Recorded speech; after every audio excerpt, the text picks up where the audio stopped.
My name is Ryan. I'm 24 years old and work as an electrician. It's not a glamorous job, but it pays the bills and keeps my hands busy. I work for a small company called Tom's Electric. Tom, my boss, is a decent guy older, always cracking dry jokes and never too strict, which I appreciate. I live alone in the southern suburbs of the city in a small loft apartment tucked between a barber shop and an old bakery. It's not much, just one big room with a low ceiling and a kitchen that barely fits me. But it's quiet enough to let me enjoy my indie music, tinker with old radios, and dream. Yeah, I have dreams. Big ones. Like running my own electrical company someday, with my name painted on a clean white van. That particular morning started like most others. I was parked in my company van outside my usual coffee place, sipping on the same burnt-tasting coffee I always complain about but still buy every day. The city was just waking up around me. Sunlight spilled through the windshield and everything felt oddly calm. That's when I got a text from Tom. It flashed across my screen with a ding just and address. GPS coordinates and a little smiley face at the end. The kind of smiley that feels like a wink, even though it's just pixels. I didn't think much of it. It's probably another flickering light or a faulty socket. I tapped the GPS and started driving. But as I reached the western side of the city, where the houses looked more like movie sets than homes, I noticed something. This area was different, clean, silent. Big gates, tall hedges, everything polished like it was on display. I rolled through the neighborhood slowly, past houses that seemed untouched by time. Then I saw number 16. It didn't stand out. Because it was big. They were all big, but there was something off about it. The tall black iron gate was wide open. The porch was spotless, the white stone walls perfectly clean, as if someone had scrubbed them just for my arrival. Everything was so still, like the air itself was holding its breath. It felt like I had stepped onto a set right before the director yells action.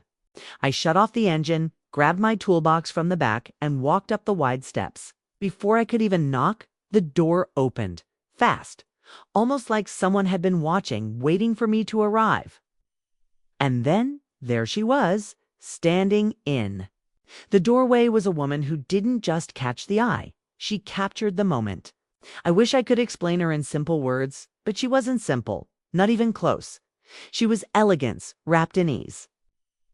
She wore a loose silk robe, pearly white, catching the morning light with a soft shimmer. At first glance, I guessed she was around 40. But when I looked again at the subtle lines near her eyes and the way her lips curved not too much, just enough, I realized she was older. Maybe 45, maybe 50. But that only made her more captivating. That was the kind of age where beauty isn't just natural, it's carefully kept, like fine art. "Are you Ryan?" she asked. Her voice was soft, barely above a whisper, but so clear it felt like it came from inside my head. "Yeah," I answered, suddenly aware of how I sounded. "Tom's Electric. You reported an issue with the hallway lighting." She nodded gently, shifting her weight to one side. "Come in." I didn't touch the socket. It flickered, then went out. She turned, and her dark hair moved with her, falling over one shoulder. I had to take a slow breath before stepping inside. Not just because she was attractive, though, she definitely was, but because there was something else, a feeling I couldn't name. A quiet tension that wrapped around me as I crossed the threshold. The inside of the house was even quieter than outside. Every step I took echoed through the open space. It was all modern glass, walnut, pale gray marble. No TV sounds, no music, not even the hum of an appliance. It didn't feel like someone lived there. It felt like a place kept only for show. "The power outlet is in the hallway upstairs," she said, walking ahead and up the spiral staircase. I followed, careful not to stare too long, keeping my focus on the job, not the person. Professional boundaries were clear. At least they were supposed to be. Upstairs, I checked the hallway light. The LED ceiling fixture was disconnected. I opened the control panel and saw that the fuse was intact, but there had been an overload. Some of the wires were damaged. Their insulation had frayed, possibly from age or heat. I bent down to reach inside the panel. "Are you always this careful?" Her voice came from behind me, surprising me. I turned. She was leaning against the railing, holding a glass of water, eyes calm but intense. Not smiling, but glowing. "I just want to make sure the problem doesn't come back," I replied. She nodded slowly. "I like that. Detail matters." Rare these days we looked at each other for a moment. A beat. Not too long, not too short. Then I turned back to finish the work, but my heartbeat had picked up. About an hour later, I was done. I replaced the breaker, rewrapped the wires, secured the outlet. "All fixed," I said, brushing off my hands. Vivian was sitting on the couch near the window. Sunlight cut across her cheek, lighting up her profile. She looked up slowly, setting down her cup. "You work like you're taking care of something precious." I smiled. Lights are important. Without them, everything's dark. She smiled to her first smile since I arrived. True, but not everyone thinks that way. She stood and walked over with a check already written out. "Tom said I could pay you directly." I reached out, but she pulled her hand back slightly. Her gaze never broke from mine. "I'll call if there's more trouble." I nodded. Hopefully not. But even as I left, I knew. Something had changed. Nothing had happened, no touching, no invitations, no clear signals. Yet something was there, unspoken, soft, and strange. Like walking into a dark room and flipping the switch, only to find the shadows still clinging. I told myself it was just another job. Normally, I move on, note the fix, update the app, head to the next address. I'm not someone who expects calls back, but this time, kept checking my phone 2 days later, just as I was about to inspect an old transformer in the basement of a building on Main Street. A new message from Tom popped up. "Number 17 again. Ceiling light in the kitchen this time. She asked for you." I stared at the message. Didn't reply right away. Something inside me stirred, not excitement exactly, but a strange pressure. Like walking a tightrope and not knowing who's holding the other end. When I got there, the door was already open. No need to ring, no waiting. I stepped inside and called out, "Vivian." In the kitchen, she replied. Her voice echoed slightly from the back. I followed it through the cool gray hallway into a wide, polished kitchen. The ceiling light was flickering like a heartbeat. Vivian stood at the counter, her back to me, hair tied up loosely, wearing an oversized white shirt. Nothing else. "The light's flickering like it's at a party," she said, not turning. I laughed lightly. "Might be the capacitor." "Let me take a look." She tilted her head slightly. "I knew you'd know." I climbed onto a chair, removed the bulb, and checked the fixture. The capacitor was indeed swollen. I knew what needed to be done, but this time, I worked slower. Every move deliberate, every sound magnified by the silence, 'cause I could feel her behind me, watching, and for some reason, I didn't mind. She was pouring 2 glasses of water, one for her, one was placed in front of me. Should I charge a separate consulting fee for the guest serving drinks? I joked. Trying to ease the tension, she shrugged. "If anything, be a worthy guest." I looked at her, not avoiding her this time. Her face, the slight smile, the no longer cold eyes, was like the sea at the end of the afternoon, calm, but so deep that you didn't know whether to wade in or just sit and watch. "You called me just about the kitchen lights." I asked Vivian Waslin for a few seconds, the kitchen lights and a few other things. I wasn't, honestly. I didn't know how to respond. Vivian took a sip of water, then looked me straight in the eye. "Maybe I feel more at peace when you're here from that day on calls too." Tom's Electric from number 17 were no longer rare. Once their lights flickered another. Time the hot water system was unstable, then the motion sensor on the garage door. I had a distinct feeling that half of the errors weren't real errors, but I went anyway, not out of curiosity, because of vehement atmosphere in that house. The look in her eyes when she said little but made me think a lot. Tom only raised hissy bros whenever I said I'm going to number 17. "Watch out, Ryan." He said, "She's not the type to live in your world." I didn't answer. I knew better than anyone. It was a Saturday afternoon, a light rain. Yvonne Caladagan. Her voice was warmer than usual. Nothing's broken, she said bluntly. You just have white wine in an empty table. Are you free? I paused. I wanted to say no. I should have declined, but I said, I'll be there in 20 minutes. It wasn't a date. It wasn't exactly a social invitation. It was like two strangers sitting in a world that no one understood and creating space to breatho gather Vivan cook no. She ordered from a French restaurant, but the setting, candlelight, the music, everything was prepared like someone learning to be normal for the first time does it. Seems strange to you, she asked as we sat watching the rain fall outside the window. What do you see a woman in her late 50s inviting a young man to dinner for no particular reason? I looked at her. The candlelight reflected off her hair in warm gold. Streaks, I feel brave. I told her the truth. Vivan said nothing.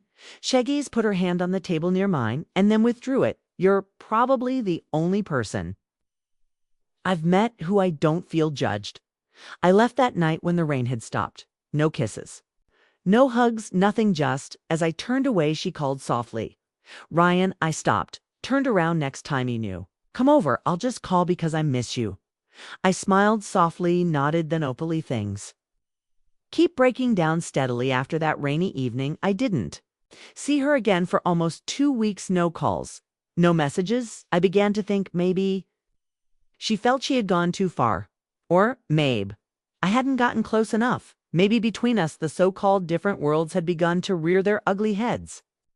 Then one Friday afternoon, I got a text. Vivian, do you like the beach? Ryan, I didn't reply right away, but a few minutes later I called back. Like it, but don't go often, I know. K. A place, not a touristy one, wanna go, and then we left the city early the next morning. Vivian didn't drive a fancy car. She was neat in a gray hoodie, jeans, and slightly scuffed white sneakers, still classy, but no longer aloof.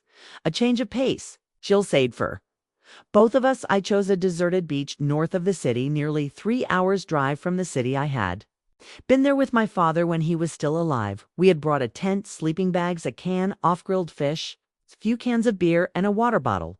Vivian wore no makeup, no perfume, but for the first time, saw her free. Her every breath was no longer caught in the middle of expectations and prejudices. We pitched our tent close to the edge of the sand. A few dozen feet from the water, the sea breeze was brisk, salty, and clean as if someone had washed away all the dirt from my head that evening.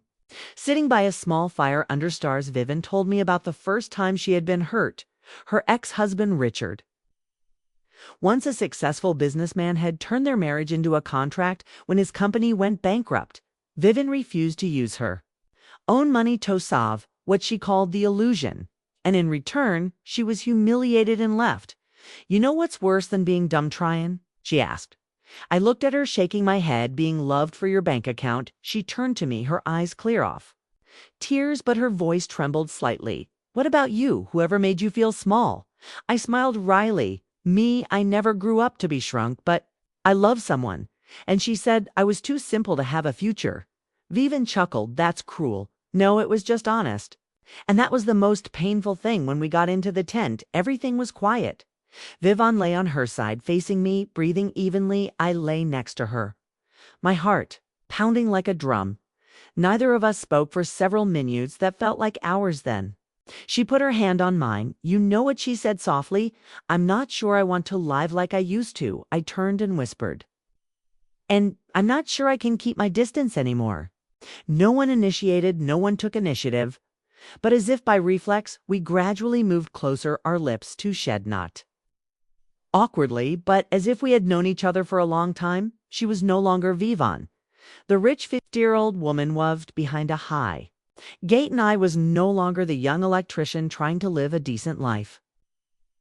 We were just two people in the middle of nature, finding each other when no one was looking. Nothing was left to lose. I lowered my head, my lips touched hers, soft, warm, and carrying the salty taste of the sea and a long-buried desire. The kiss was just a whisper at first, but when she pulled me closer, her chest pressed against mine, the thin cloth between us, meaning Glessivering, exploded. Her body was not just a seductive body, it was a declaration of freedom. No need to be young, no need to conform, to be desired, to be loved. I shed my clothes as I escaping from a shell. She held me firmly in her arms, leading me into a rhythm that only the two of us knew how to create. We kissed in breathless intervals between gasps, the sound of skin, against skin, and the sound of the wind blowing through the tent. As witnesses, we melted into each other as if there was no past, no future, only tonight, only now. I was no longer the same person I had been when I returned from the beach, and Vivian, no longer the cold woman standing in the marble hallway when I first met her. We didn't say we were in love. No one asked. What are we? No plans, no promises, just as started keeping a separate pair of slippers on her porch. She started cooking breakfast when she knew I was coming over. We had evenings watching old movies that neither of us could remember. Just the feeling of our fingers intertwined under the light blanket, it was strange how everything that seemed so different, so absurd, became so terrifyingly true. One Friday night, she asked me if I wanted to go to a small party, a cocktail party hosted by an old friend of mine. She said I wasn't into that sort of thing, but I saw something fragile in her eyes, as if she wanted Tawtry to bring me into her world. The party was in a luxurious penthouse overlooking the city, yellow lights, champagne, stories about stocks, investments, markets. I was wearing a black shirt, a gray jacket, Thebes clothes. Vivian walked in beside me, not linking arms, but her eyes were enough for anyone who looked at her to understand. I was not a stranger. People looked at me, of course, evaluative eyes, analytical. A woman in her 60s, wearing a pearl necklace, smiled sarcastically. Vivian, my friend thought you brought a plumber assistant. Vivian replied with a calm smile, not losing her composure. He fixes more than just pipes. My heart to that statement touched. Maybe you also made me realize one thing. I was entering a high-pressure zone. 2 days later, Tom called me into his office. It was the first time he hadn't made coffee. When I came in, Ryan, he began, I don't care about your personal life, but I know I interrupted. He's been talked about. That's not all, Tom said, lowering his voice. A reporter called the company asking. It's about you and the client at Sedin. My heart clenched, not because I was afraid. I knew it was coming. I just hoped it would be later that afternoon. I went to Vivian's house. She was pruning lavender in the garden. She had scissors in her hand, a straw hat on her head, the sunlight falling on her shoulders like a thin layer of paint. I told her what had happened at the company. She wasn't surprised. She just said, Richards. Bach thought name. I'd never met him, but just hearing it sent a chill down my spine. Huas all over the news. She said now he has nothing but the ability to hurt people in the most subtle ways. 3 days later, my name appeared in an online article. The love affair between a pilot and a tycoon lady. Who is real? Who is fake? There was no truth, just speculation, sarcasm, evocative language about an electrician climbing the ladder in a different way. My phone blew up with messages from old friends, old colleagues, people who had never asked about me before. Once, when I was standing in a convenience store, a strange man walked by and said, Where did you get your hair cut to get that big lady? I didn't react, but when I got to the car, I inched over and gasping for air as if someone had punched me in the chest. Viva knew. She found me at my appartente, first time she had come. She walked in, saw the pile of old book, the crooked picture on the wall, the toolbox by Theodore. This is you, she said, really complete, no need for lights or compliments. I said nothing. I sat down exhausted. Do you think I'm wrong? She asked, her voice so low I had to strain to hear. No. I said, but you live with public opinion. I live to escape it after a long while. She said, then maybe I should be the one to withdraw so you can live. That night we didn't kiss goodbye. We just looked at each other as if we wanted to remember each other a little longer. I don't know if that was a breakup. No one had named the relationship from the beginning, and now no one knew how to end it. And so budding love had cracks, not because of lack of love, but because besides love, there is a whole world that always wants to prove that they shouldn't exist. Some people leave with words. Vivian wasn't like Kay, that she disappeared with silence, no follow-up messages, no good luck, not clear sign of the end, but it was clearer than ever. She didn't call me again. Tom sobbed. Nova 17 is closed. I knew she was still there, at least not then. But I didn't come, didn't call, didn't ask. I wasn't angry. I just knew if I came, she could never really disappear. My life went back to normal, but not completely. I continued working, though Tom would occasionally glance at me with a look that said, "Is she out of her days yet?" I worked harder. I began writing a plan for my own company, something I told Vivian one night sitting on the lawn drinking homemade lemonade. I called it Noah Light Solutions. Though no one knew what it meant, it was a memory, a code, a part of her that I kept hidden. I registered a domain name, hired a logo designer, started taking small contracts. I put up billboards on utility poles, like everyone else had, and for the first time, I knew what it felt like to build something from scratch. I slept little at night. I didn't regret loving her. I just regretted letting her walk away alone. I often went back to the beach where we'd slept in the tent I set up. The tent again, alone, lying there listening to the wind blowing through the tent, listening to the waves, as if I were trying to hold on to the image of her, the woman who once put her hand on my chest in the middle of the night and whispered, "If I grow old with you, I won't be afraid of age anymore." Then one day, number 17 was no longer hers. It learned that when I delivered equipment to a new customer, the villa was up for sale. The new owners were a young couple. I asked, politely, pretending to be indifferent. "This house used to belong to a woman named Vivian." The man nodded. "Yeah, she's gone. They said she moved abroad. She left nothing but the piano and some unfinished paintings." I stood there for a long time, not because I was surprised, but because I thought I was okay. Turns out, not yet. She was gone, and I have nothing left to look forward to except myself. It was a normal Tuesday morning. I was sweeping the warehouse in the small workshop where I had set up my new company, Noah Light Solutions. Everything was shabby old, but my own Tom stopped by with coffee. He did this once a month, a quiet way of checking in to see if I was okay. No words, just handed me the caffeine side as he left. I noticed something in the wooden mailbox hanging by the gate, a cream-colored envelope. No postmark, no return address. It simply read, "To Ryan." I opened the envelope. My hands were shaking a little, whether from the cold or from a strong feeling that something inside would change me. Inside was a handwritten letter, a photo, and a copy of me. Well, the letter handwritten in Vivian's handwriting. "Ryan, I don't know where to start, but maybe we never knew how to start or end anything properly. If you're reading this, it means I've left, not run away, but retreat, like people stepped back to see the whole picture after that night in the tent. I knew I had changed, but the world out there had not. I chose to leave, not because I didn't love you, but because I loved you too much to let you become a target for public cruelty. There's one more thing. I was pregnant. I knew as soon as my first period was late, but I didn't tell you, not because I was afraid of you, but because I was afraid you would sacrifice your. I wanted our child to grow up believing that his father was a free man in control of his own life, not Sumia Nedridged.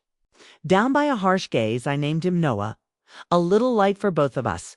In the company, well, you will see that.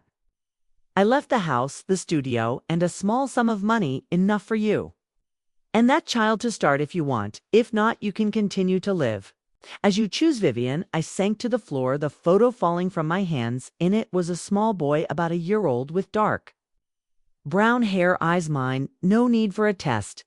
No need for anyone to confirm. I saw myself in it, and for a moment, the whole world went silent. I didn't cry. I just stayed silent for a long time. It was as if all the noise from my life, the sarcasm, the gossip, the public opinion, the blame had been erased by that small light. I picked up the photo again, wiping the dust from the corner of the paper, and for the first time in months, I whispered a name, not of the person I loved, but of what she left behind, Noah.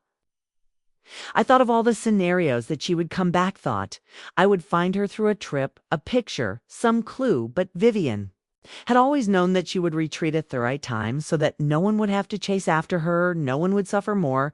Now she was gone, but I was no longer alone. 3 weeks after I received the letter, I filed for guardianship. It Wassel prearranged. Just as Vivian had said, there are no obligations, only choices. E chose to stay.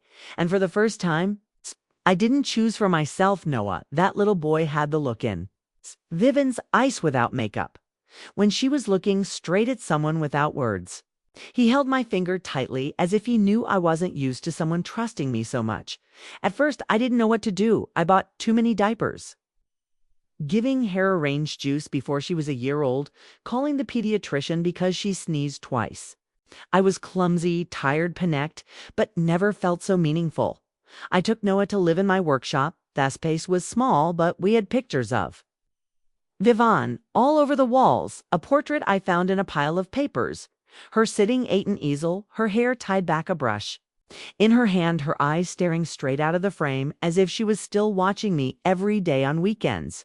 I took Noah to the beach, same sandbank, as before, same place where I used to pitch a tent with her. I brought the old tent, patched up a few holes, set it up, and spread an old rug on the sand. Noah crawled around, scooping up sand and throwing it into the air, giggling. I sat in the rug watching him in the sea breeze, in the sound of the waves and the light shining on her hair. I felt vivant there. No longer a woman I loved, but a part of me. I took out the last piece of paper from my pocket, a handwritten note signed, unenveloped. He once asked me what I was most afraid of. I was not afraid of growing old. I wasn't afraid of losing anything. I was only afraid of not leaving anything decent behind, and now am not afraid anymore. Before leaving the sea, I hugged Noah, whispering in his ear, "You don't need to know how rich or beautiful your mother is. You just need to know that your mother is the one who made your father a better person." Hadn't understand, he just smiled. But I believe that one day the sea breeze will tell you that I used to think fatherhood was something for older people, older, bigger, bigger, bigger. But the day I watched Noah crawl across Thefler, chewing on the TV remote control while I tried to read the formula instructions for the 12th time, I understood no one is truly ready to be a father.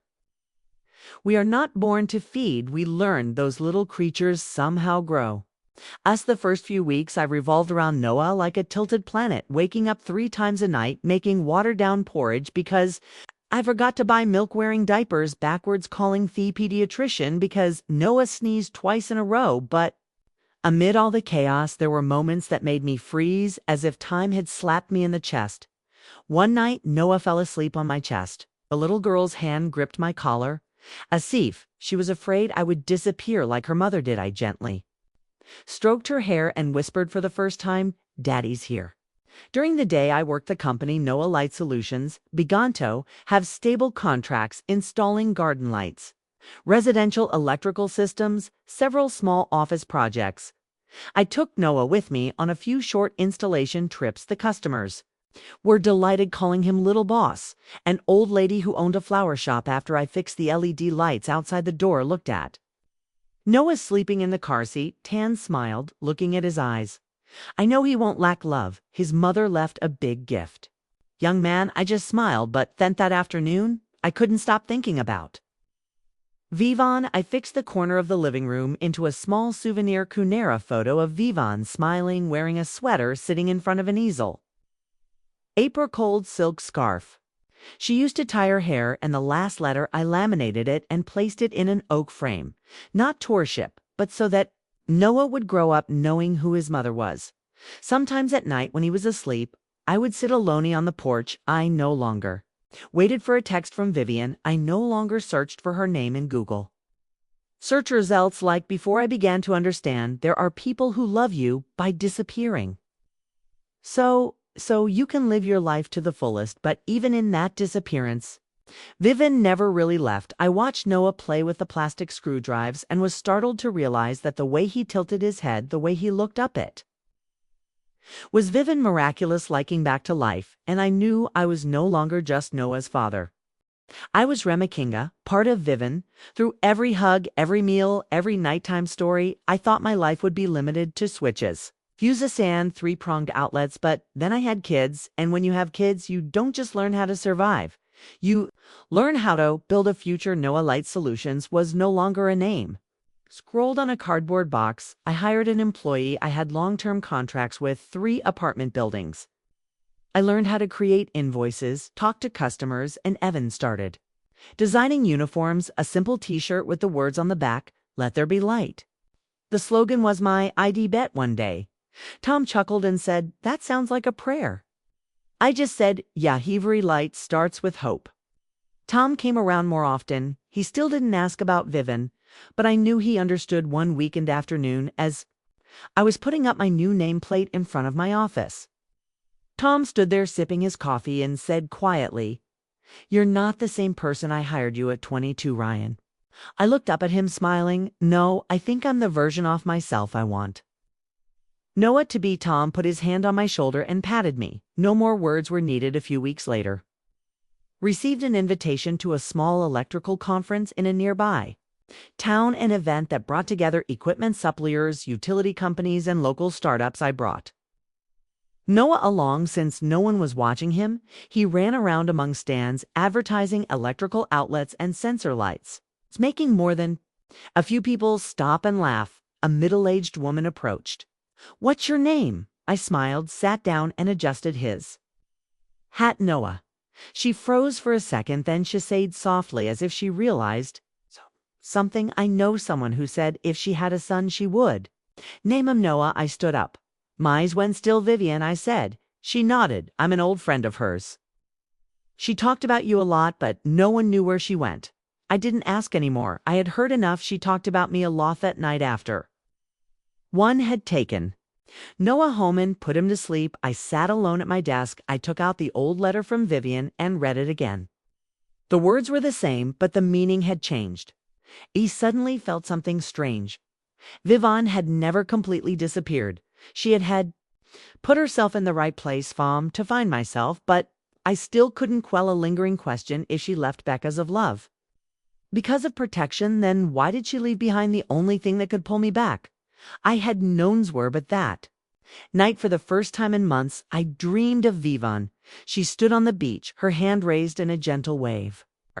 Her mouth saying nothing, her eyes weren't sad, just deep like the sea. That night the weather turned cold. I wrapped Noah in a blanket gently, stroked his forehead. He now knew how to say Daddy. When he woke up in the middle of the night and I knew how to make milk in less than 3 minutes, without having to open my eyes completely after he fell asleep again, I lay on the sofa by the window, looking out at the night sky shimmering with city lights. There were no waves, no Vivian, but I could still hear the conversations that had taken place in the tent that year, like an indelible tape. I reached for my phone. 1:17 a.m. A text message from an unknown number. No profile picture, no names, no sender information. The message contained only one line. "Does Noah Leaketh Beach?" I sat up, my hand tightened on the phone as if it could say something more in either word. A sentence, a sign, but it didn't. Just one sentence, nothing more. I texted back immediately. "Is that you?" No response. I tried calling. The phone was not working. I sat in silence for a long time, my head against the wall, the light from the street lamp illuminating the pictures of Vivian hanging on the wall. She was still beautiful, still mysterious, and now it was an unanswered question. I told no one about that message, didn't ask Tom, didn't ask Vivian's old friend from the conference, didn't write anything online. I kept it as a whisper just for me. A week later, I took Noah to Tough Beach. Not the same place, but a different beach, one that few people knew about, but still had wind, sand, and waves loud enough to wash away all the noise in my head. I put up the tent. Again, Noah crawled around, picked up rocks, smiled at seagulls. I sat and watched him, then turned my phone around and took a picture of me and my father by the tent. I didn't send it to anyone. I just saved it that night. I opened the old message again. "Does Noah like the ocean?" I didn't need an answer because I knew if you're still alive, you'll still be watching. If you're not, that message is the last light you left behind. I deleted the message, not because I forgot, but because I wanted to keep it in my head, not on my phone. And for the first time in a long time, I smiled without feeling pain. Time passes, but it doesn't make me forget. It only helps me live with the memories without being overwhelmed. Noah grew up like the light his name implies. Bright, gentle, a little calm, as if carrying a part of the soul of the person who named him. Every morning, he pushed open the door of the Noah Light Solutions office in and shouted, "Dad," and sat drawing on the floor while I had meetings or checked Orders, I taught him how to screw screws, how to distinguish between hot, cold, neutral wires, but most importantly, I taught him how to listen because I believe the most beautiful thing Vivian ever taught me was not inwards one autumn afternoon. The weather was mild, the golden sunlight seemed to cover the cement yard in front of the house. Noah, now almost 5 years old, stood in front of the painting. Hanging on through, it was an unfinished portrait of Vivian, just vague sketches, but full of spirit. I stood there for a long time. My little hands rested on the edge of the wooden frame. "Daddy, do you know me?" Noah asked. I sat down next to him. I didn't avoid him.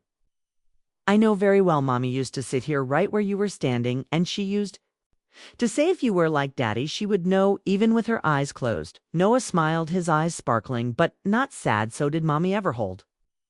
"You?" I nodded, my eyes stinging. "Yes, right when you were born, Mom held a wand, whispered something that I believe you still keep in your heart." "What was that, Dad?" I looked up at the amber scan, replied, "You are the best thing I ever did wrong." That night, I didn't dream about Vivian. I only dreamed about Noah. Standing in front of the ocean, his hand raised high as if waving to someone in the distance. I didn't see that Persone, only saw a figure in a pearl-cold silk robe, her hair loose, slowly retreating into the sunset, without sadness, without regret, as if everything had been prearranged in the midst of a noisy life. There are people who come out just to teach us to love, then quietly leave.